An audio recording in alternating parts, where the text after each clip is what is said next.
Bonjour camarades et citoyens, camarades et citoyennes. Je vais vous lire un article qui certes date un peu, mais date moins que le précédent article d'initiative communiste et qui est tout autant intéressant, donc voilà, peut-être plus, voilà, qui est un article essentiel. C'est Ukraine, le collabo des nazis Stepan Bandera honoré à Kiev avec la complicité de l'Union européenne qui refuse de voter la résolution condamnant le nazisme à l'ONU.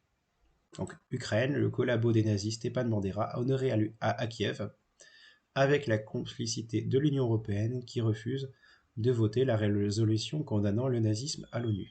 C'est un article qui date du 11 janvier 2021. Donc je commence. L'année commence bien mal en Ukraine, où une loi sera prochainement votée, permettant aux régions d'Ukraine d'armer des milices nationalistes, alors que le pays dispose pourtant d'une armée nationale. Une armée, il est vrai, équipée par l'OTAN, largement financée par l'Union européenne et entraînée par les USA, qui ont ainsi déployé leurs soldats sur le sol ukrainien. Une nouvelle d'autant plus inquiétante lorsque l'on sait que ce sont les activités de ces milices ouvertement nostalgiques du Troisième Reich et de ses collaborateurs ukrainiens, terribles et sinistres exécutants de la Shoah et des sanglantes répressions contre les résistants yougoslaves. Ce 1er janvier dernier, c'est au cri de notre religion et le nationalisme, notre prophète et Stepan Bandera, qu'une foule s'était réunie au parc Taras Shevchenko en l'honneur du 112e anniversaire de la naissance de Stepan Bandera, leader de l'OUN-UPA, la quête des fascistes hitlériens. Les participants portant torches et drapeaux à l'effigie des organisations néo-nazies, tandis qu'à la fête de ce nauséabond cortège était exhibée une banderole reproduisant un slogan d'extrême droite appelant Bandera à revenir d'entre les morts pour établir l'ordre en Ukraine. Bandera était le chef de l'OUN, une organisation d'extrême droite, et de sa branche armée, l'UPA, qui ont activement collaboré avec les nazis et combattu l'armée Krajowa de la Pologne, les partisans résistants en Yougoslavie avec Tito et l'armée rouge, aussi bien en Ukraine, en Biélorussie qu'en Pologne. L'UPA est responsable de la mort de dizaines de milliers de gens, principalement des femmes et des enfants de Pologne, de Galicie, de Volhynie, à l'occasion d'une atroce campagne de nettoyage ethnique. Et elle a pris part au génocide des Juifs. Protégé par l'Occident, Bandera s'est réfugié à Munich, où il a été assassiné en 1959.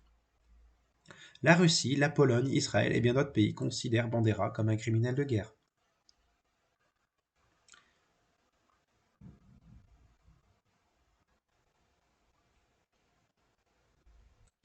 Alors que les pays de l'Union européenne ont refusé de voter la résolution de l'ONU condamnant le nazisme, en Ukraine, comme dans les pays baltes, l'Union européenne continue de soutenir la réhabilitation des nazis et de criminaliser par un anticommunisme virulent les libérateurs de l'Europe du fascisme, l'armée rouge, car il n'y a pas qu'à Kiev que les néo-nazis paradent dans les rues, dans le silence complice de l'Union européenne qui arrose de milliards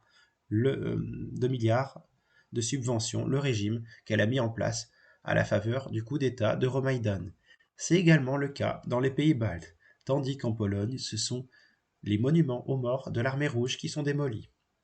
Et si les pays de l'UE, dont la France, refusent de voter la résolution de l'ONU condamne le nazisme, le Parlement européen, lui, a adopté en 2019 une résolution criminalisant le communisme.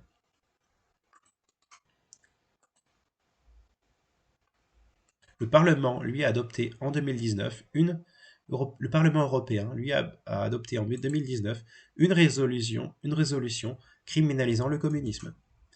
L'ONU adopte une résolution condamnant le nazisme, les pays de l'Union européenne et les USA votent contre. Donc je répète, hein, l'ONU adopte une résolution condamnant le nazisme, les pays de l'Union européenne et les USA votent contre. D'après Manilo Dinucci, Il Manifesto, traduction française par MAP, La troisième commission des Nations Unies, chargée des questions sociales, humanitaires et culturelles, a approuvé le 18 novembre, la résolution la lutte contre la glorification du nazisme, du néonazisme et autres pratiques qui contribuent à alimenter les formes contemporaines de racisme, de discrimination raciale, de la xénophobie et de la tolérance qui y est associée. La résolution rappelant que c'est notamment la victoire remportée alors sur le nazisme qui a amené à la création de l'Organisation des Nations Unies, appelée à empêcher de nouvelles guerres et à préserver de ce fléau les générations futures, lance une alarme contre la diffusion de mouvements néo-nazis, racistes et xénophobes dans de nombreuses régions du monde. Elle se déclare profondément préoccupée par la glorification, quelle qu'en soit la forme, du mouvement nazi, du néonazisme et des anciens membres de l'organisation Waffen-SS. Elle souligne ensuite que le néonazisme n'est pas que la glorification d'un mouvement historique, mais qu'il s'agit d'un phénomène contemporain. Les mouvements néo-nazis et d'autres analogues alimentent les formes contemporaines du racisme, de la discrimination raciale, d'antisémitisme, d'islamophobie, de christianophobie, de xénophobie et de l'intolérance qui est associée. Je ne sais pas si les nazis étaient tellement, au passage entre parenthèses, les nazis n'étaient pas tellement christianophobes, ils voulaient créer une forme de christianisme nordique assez délirant. Bon, il me semble, si je me souviens bien.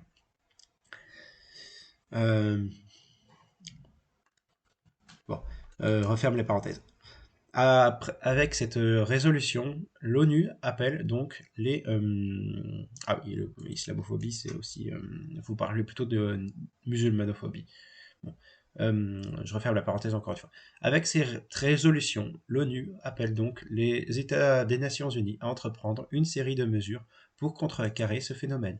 La résolution, déjà adoptée par l'Assemblée générale des Nations Unies le 18 décembre 2019, a été approuvée par la troisième commission avec 122 voix pour, parmi lesquelles celles des deux États membres, celles des deux membres permanents du Conseil de sécurité, parmi lesquels, je répète, la résolution déjà adoptée par l'Assemblée générale des Nations Unies le 18 décembre 2019 a été approuvée par la troisième commission avec 122 voix pour, parmi lesquelles celles des deux membres permanents du Conseil de sécurité, la Russie et la Chine. 2 membres seulement les Nations Unies ont voté contre, les États-Unis, membres permanents du Conseil de sécurité, et l'Ukraine. Selon certainement une directive interne, les 29 membres de l'OTAN, dont l'Italie, se sont abstenus. Même chose pour les 27 membres de l'Union européenne, dont 21 appartiennent à l'OTAN. Parmi les 53 abstentions se trouvent aussi l'Australie, le Japon et d'autres partenaires de l'OTAN. La signification politique de ce vote est claire. Si les membres et partenaires de l'OTAN ont boycotté la résolution, qui, tout en ne la nommant pas, met directement en cause avant tout l'Ukraine, dont les mouvements néo-nazis ont été et sont utilisés par l'OTAN à des fins stratégiques, on a d'amples preuves que les brigades néo-nazis ont été entraînées et utilisées sous la gestion USA-OTAN dans le putsch de la place Maïdan en 2014 et dans l'attaque contre les Russes d'Ukraine pour provoquer, avec le détachement de la Crimée et son retour à la Russie, une nouvelle confrontation en Europe analogue à celle de la guerre froide. Emblématique est le rôle du bataillon Azov, fondé en 2014 par Andriy Bielski, le Führer blanc, partisan de la pureté raciale de la nation ukrainienne, qui ne doit pas se mélanger à des races inférieures, entre guillemets. Après s'être distingué par sa férocité, l'Azov a été transformé en régiment de la garde nationale ukrainienne, doté de blindés et d'artillerie. Ce qu'il a conservé, c'est son emblème, calqué sur celui des SS Das Reich, et sa formation idéologique des recrues modelée sur celle des nazis. Le régiment Azov est entraîné par des instructeurs états-uniens transférés de Vincenza en Ukraine et d'autres de l'OTAN. L'Azov n'est pas seulement une unité militaire, mais un mouvement idéologique et politique. Bielski reste le chef charismatique particulièrement pour l'organisation, éduqués à la haine contre les Russes et entraînés militairement. En même temps, sont recrutés à Kiev des néo-nazis de toute l'Europe, Italie comprise. L'Ukraine est ainsi devenue le vivier du nazisme renaissant au cœur de l'Europe. Dans ce cadre s'insère l'abstention de l'Italie, y compris dans la votation de la résolution à l'Assemblée générale. Le Parlement accepte quand en 2017, il a signé un mémorandum d'entente avec le président du Parlement ukrainien, Andriy Paroubi, fondateur du Parti national-social ukrainien sur le modèle national-socialiste hitlérien, chef des brigades néo-nazis responsable d'assassinats et de féroces passages à tabac d'opposants politiques. C'est lui qui se congratulera avec le gouvernement italien sur le non-vote de la résolution ONU sur le nazisme, dans la ligne de ce qu'il a déclaré à la télévision: le plus grand homme qui a pratiqué la démocratie directe a été Adolf Hitler.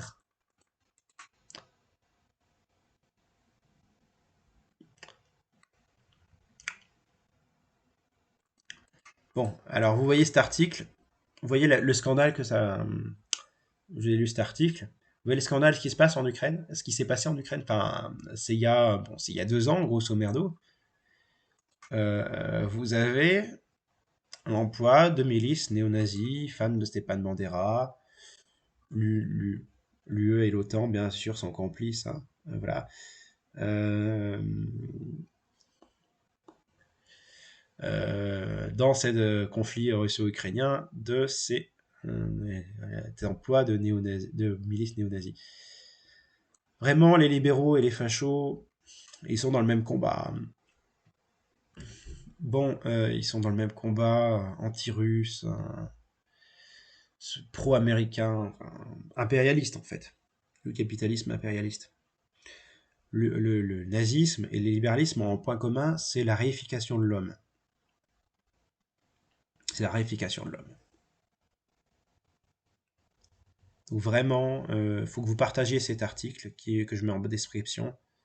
Sur ce, camarades et citoyens, camarades et citoyennes, partagez cet article. Raison, égalité, camarades, nous vaincrons.